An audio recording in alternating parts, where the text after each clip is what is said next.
What's going on, guys? Welcome back to another episode of KozMatt's Wrestling Recap. Let's get right into a pretty entertaining episode of Friday Night SmackDown with a special announcement of a special guest referee that was totally out of right field. Let's get right into Oh, man, and you guys will understand why it's that certain referee. It makes sense, but it really doesn't to the storyline. It just makes sense because of where SummerSlam is, but we will get to that. So SmackDown kicks off with Pat McAfee. Oh, man. So after the sneak attack suffered by Happy Corbin after Money in the Bank, just running down the history between him and Corbin. McAfee is normal, animated, self getting all that crowd pumped up and stuff like that, getting a douchebag Corbin chant going on. Oh, boy, And then it was actually awesome. Corbin interrupted, refused to join McAfee in the ring, leaving the he just wasn't for it. He just says, you know what, I'm not coming down there, I'm not talking to you, all that stuff, and then ended up leaving Liv Morgan and Natalya for their next match. But you know what? I think this Pat McAfee, Baron Corbin has a lot of hype to it. And you know what? I think it is going to sell come SummerSlam. Oh, yeah, dude, I'm excited for it. Pat McAfee opening up Friday Night SmackDown. What a way to kick it off, man. He told Happy Corbin that he's got a job to do and he wasn't going to put up with his bullshit. Love to see it. Heard that. I love to see that as well. What I like seeing next, man, some Liv Morgan, our SmackDown Women's Champion, taking on the Queen of Hearts. Putting the title on the line. It was versus Natalya, but a nice oblivion for the pinfall victory after a nice German suplex and a sit-out powerbomb. Liv Morgan, still the SmackDown Women's Champion. You know, it is what it is. In a post-match promo, Morgan did make clear that she is not intimidated by Ronda Rousey and intends to actually remain at SummerSlam. So I think we're going to see Liv Morgan and Ronda slowly make their way down towards each other's necks sooner than later. Yeah, dude, I love to see this match. I love seeing a fighting champion on SmackDown. That's exactly what Liv Morgan is. And what a competitor that Natalya was for a grizzled veteran, adding some claim to that women's championship. Absolutely. So, oh man, okay. Next was just all hullabaloo. Answering 2 weeks of just ass whoopings by the new vicious Viking Raiders, self-proclaimed New Day's Kofi Kingston and Xavier Woods. They hit the ring dressed like the Viking Raiders, just kind of making fun of them, all mockery. Then bringing out Eric and Ivar, and then just a nice little quick promo by them all. It was just another assault onto the New Day. And then actually Jinder Mahal and Shanky jumped them, actually standing tall, clearing the house.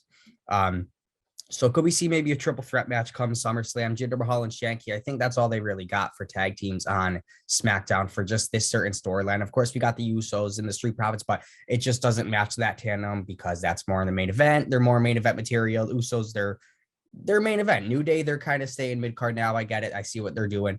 But you know what? It's fun. It is what it is. They're not in the title picture right now because that's where the Usos and the Street Profits are, but they're kind of mid-card. And I'm just going to take it. And the New Day, they're just going to keep creating some havoc and fun and just whatever. It is what it is. They put on a performance and that's what matters. We get to see some wrestling. Oh, yeah, absolutely. I think the New Day are kind of now enhancement talent for like other tag teams like the Viking Raiders, like Jinder Mahal and Shanky. I could see the Viking Raiders being like the next top contenders for the Usos, but, they got to get the slow build. And I think it's perfect that the New Day is definitely helping them out to get there. For sure. All right. So speaking of somebody helping somebody out to get there, not sure where there is, but we see Kayla Braxton backstage who caught up with Gunther, whatever you want to say it, who cut a promo in which he denounced the idea of failure and chopped Ludwig Kaiser, his partner, again, for losing to Shinsuke last week. So he also did this backstage. So just chopping away Kaiser backstage during a promo with Kayla Braxton. So it was just weird, but it added some hype to that. So whatever, at least we didn't see it in the ring. We saw it backstage. I think we're going to see Ludwig Kaiser turn on Gunther sooner rather than later. Yep. And then maybe cost him that championship. We'll just have to wait and see. For sure. Oh man. Okay. Well, I thought we were going to get better after seeing that, but it depends what you really think about it. So Lacey Evans comes out again, bashing the WWE universe for their lack of respect towards her and her history as an American hero, especially before walking out on her scheduled match with Aaliyah last week. So no interaction between them for SmackDown this week, but hopefully the creative team kind of resists the urge to run this back again, because I just don't care to see it once more. Let's find something new. She's a good heel, but you know what? I feel it's going to take time to develop the character, but I just feel WWE doesn't know what they're doing with her. Oh, absolutely. I mean, we say this week after week, like Lacey Evans is caught in this weird limbo and they don't really know what they want to do with her. She's a hell of a wrestler, so I hope the creative team finds something for her soon. Yeah. Oh, man. I like to say, oh, man, because just what just happened next again? Repetition after repetition. Speaking of repetition, Drew McIntyre hit in the ring for his match with Sheamus with a shot for the WWE Undisputed Universal Championship at Clash of the Castle, right? Yeah. So just like last week, the Celtic Warrior delivered another bait and switch where Drew McIntyre ended up facing, who was it? Butch. And we didn't actually get to see Sheamus versus Drew. So we were supposed to see it tonight. Another bait and switch by the Celtic Warrior. We saw McIntyre just take on Ridge Holland, and we saw him put a Claymore on Ridge Holland for the win. So I don't know when we're going to see Claymore County versus Celtic Warrior County or whatever you call it for that Clash of the Castle. I think they're just waiting because it's too soon, and maybe they just don't have an idea on what to do down the road. So maybe they're kind of building it up now. So I see what they're doing, you know, two of Sheamus's partners kind of building it up a little bit before we finally see them two face off maybe a week before Clash of the Castle, maybe 2 weeks before, maybe before SummerSlam or even after SummerSlam. I think they're gonna have it at SummerSlam. I think they're gonna have it at SummerSlam, like the number one contender match. They'll have it between Sheamus and Drew McIntyre. I get that they're trying to build this thing up slow. It's the same thing compared to last week, especially with the Lacey Evans versus Leah. The match never got started, just like last week. It's same crap. So they probably didn't have an idea on what to do. So they just had to run it back. You know what? It's going to be accepted. It is what it freaking is. Yeah, man. SmackDown really needs something new. Creative writers definitely need to like get their juices flowing, get some new storylines, enhance some talent because they certainly got the roster to make it happen. Oh yeah. Man. Yeah, I don't know what's going on, but we did see some. Yeah, we did see some fresh, new, I guess you could say, story. So prior to the match between Madcap Moss and Theory, Paul Heyman interrupted to manipulate Austin Theory. Of course, what's been going on the past few weeks, you know, with like Roman Reigns, he wasn't there, but just kind of teasing the idea of Moss versus the tribal chief Roman Reigns instead of Theory. Like, oh, maybe Moss is more deserving than you are. But it was a dissatisfying conclusion with Moss versus Theory. Theory ended up hitting Moss with, I think, the briefcase across the face and ended up getting disqualified, announcing that Madcap Moss was the winner by disqualification. So I don't know. Who cares? It is what it is. Yeah. Yeah. This week's SmackDown really just kind of seemed like a bunch of filler, you know, no new storylines. And I'm expecting a lot more, especially as we head closer to SummerSlam. Yeah. I don't know. I think SummerSlam is going to be good, but just the build to it, they're just having a little bit of trouble.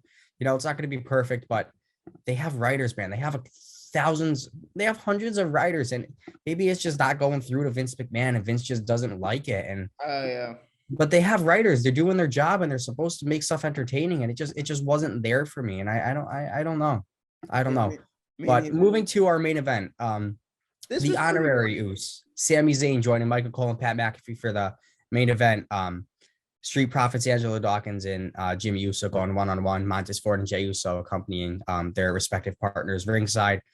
Fuck, man. It's just like run it back. The rushed match saw Dawkins benefit from a referee bump from Charles Robinson. Woozy Charles Robinson. He plays it off so well to score the pinfall victory following the sky high. But despite Uso's right shoulder being off the mat, just like how Montez's was, I think it was Montez or Angelo Dawkins at SummerSlam. Yep. They ran it back again, just like SummerSlam. They got to the recount and then they replayed it after. And they said, oh, his arm was off, or his shoulder was off the mat.